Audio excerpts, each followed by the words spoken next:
नमस्कार, मैं हूं आदित्य शेखर और आप देख रहे हैं दी न्यूज टाइम। राम मंदिर निर्माण हमेशा से बीजेपी के कोर एजेंडे में रहा है, जिसका अब निर्माण कार्य पूर्ण होने वाला है और प्राण प्रतिष्ठा का जो कार्यक्रम है वो 22 जनवरी 2024 का है।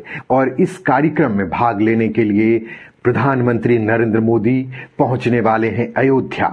और कहा यह जा रहा है कि गर्भगृह में सिर्फ 5 लोगों को रहने की इजाजत है, जिनमें प्रधानमंत्री मोदी, उत्तर प्रदेश के मुख्यमंत्री योगी आदित्यनाथ और उत्तर प्रदेश की राज्यपाल आनंदीबेन पटेल और सरसंघ संचालक मोहन भागवत और मुख्य पुजारी सत्येंद्र दास मौजूद रहेंगे। और जो राम भक्तों का इतने लंबे समय से इंतजार था वो अब साकार और पूरा होने जा रहा है। राम, आप जानते हैं कि 14 वर्ष के वनवास के बाद अयोध्या लौटे थे, जिसके बाद अयोध्या को दुल्हन की तरह सजाया गया था।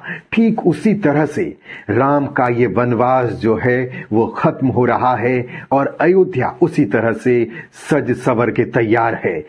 उत्तर प्रदेश में जो रेलवे स्टेशन बनाया गया है वो उत्तर प्रदेश का पहला रेलवे स्टेशन होगा जो कि अत्याधुनिक तौर पर तैयार हो चुका है और पूरी तरह से वातानुकूलित बनाया गया है।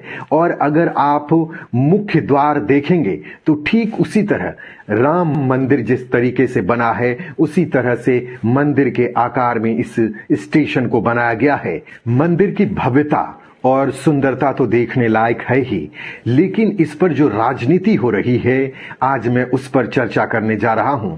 आपको मैंने इंट्रो में ही बताया था कि बीजेपी का कोर एजेंडा राम मंदिर रहा है, लेकिन जिस तरीके से राम मंदिर पर बीजेपी ने इतने लंबे अरसे से राजनीति किया है वो एक बार 2024 के लोकसभा चुनाव में भी आपको देखने को मिलेगा।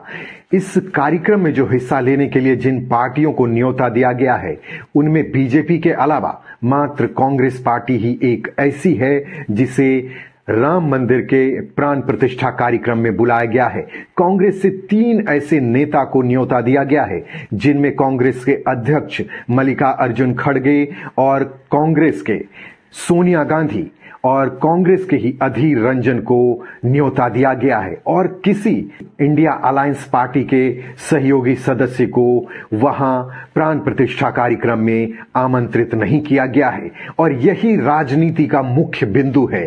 कांग्रेस को आमंत्रित करके कहीं ना कहीं कांग्रेस को दुविधा में डाल दिया गया है कि कांग्रेस अगर प्राण प्रतिष्ठा कार्यक्रम में जाती है तो अलायंस के तरफ से दबाव होगा और अगर नहीं जाती है तो कहीं ना कहीं बीजेपी फिर से कांग्रेस पर हमलावर होगी और यही राजनीति है।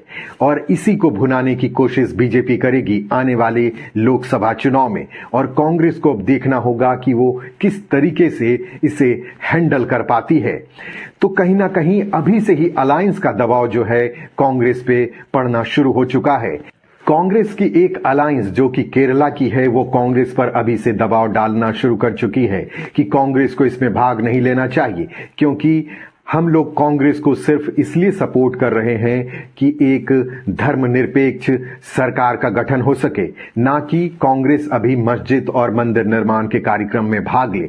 तो आप देख सकते हैं कि कांग्रेस के लिए कितनी बड़ी दुविधा होने वाली है आने वाले वक्त में। बीजेपी कांग्रेस पर तुष्टीकरण करने का आरोप लगाती है और एक धर्म विशेष पर आधारित राजनीति करने का भी आरोप लगाती है और उसका फायदा कहीं ना कहीं बीजेपी को 2014 के लोकसभा चुनाव में हुआ और उसके बाद 2019 में भी बीजेपी को जीत मिली। और कहीं ना कहीं 2024 में लोकसभा का चुनाव होने वाला है उसमें भी बीजेपी राम मंदिर का मुद्दा जोर शोर से उठाने वाली है और कहीं ना कहीं कांग्रेस को बैकफुट पर करना चाहती है जिससे वो माइलेज ले सके। लेकिन अब देखने वाली बात यह होगी कि कांग्रेस किस तरीके से इसे हैंडल करती है।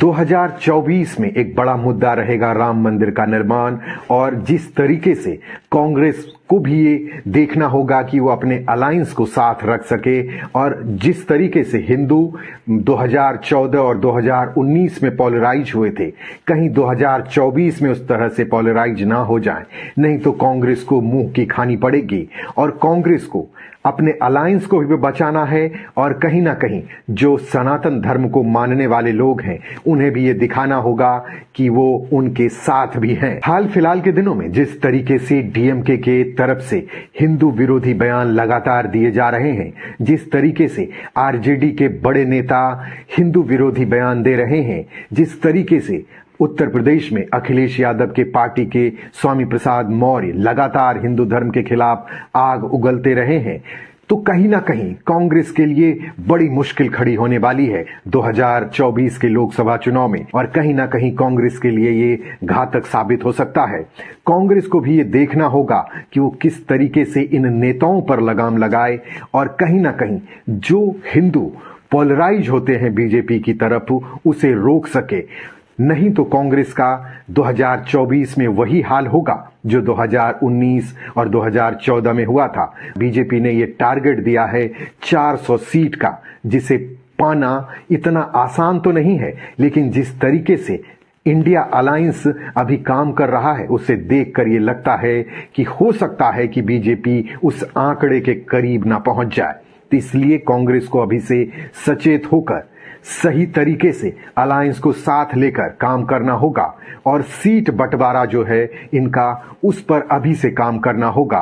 नहीं तो ये उनके लिए मुश्किलें खड़ा कर सकता है, क्योंकि आप देखें तो शिवसेना की तरफ से एक बयान आया है जिसमें शिवसेना ने ये मांग किया है कि उसे 22 से 24 सीट उत्तर प्रदेश में चाहिए। तो आप अंदाजा लगा सकते हैं कि कांग्रेस को सीट शेयरिंग पर कितना मुश्किल होगा, और जितना मुश्किल कांग्रेस के लिए होगा उतना बीजेपी के लिए आसान हो जाएगा।